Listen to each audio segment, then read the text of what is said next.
L'élimination d'Ali Khamenei plonge l'Iran dans l'inconnu.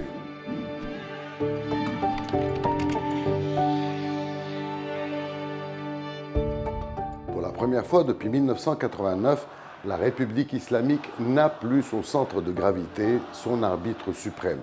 Alors oui, un mécanisme est prévu, un conseil de transition, un nouveau guide à désigner. Sur le papier, c'est verrouillé. Mais en réalité, tout dépend d'une seule chose, la loyauté des armes. L'armée régulière suivra-t-elle?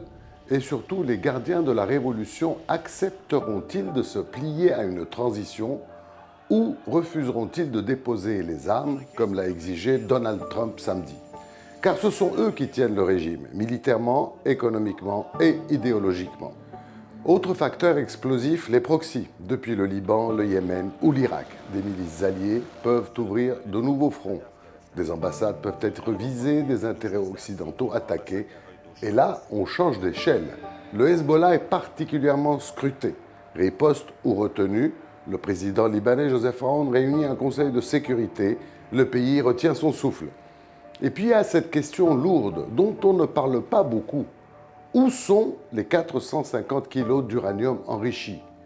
Carte dissuasive ou seuil stratégique prêt à être franchi si le régime se sent acculé? Et la rue iranienne, elle gronde. Des scènes de liesse ont été observées samedi soir à Téhéran.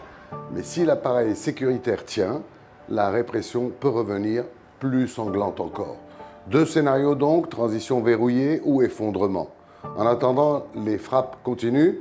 Chaque explosion redessine les rapports de force. Ce qui est sûr, c'est que le régime n'est plus dans la posture d'assurance qu'il affichait. Et lorsqu'un système fondé sur la peur commence à douter, le pire devient possible.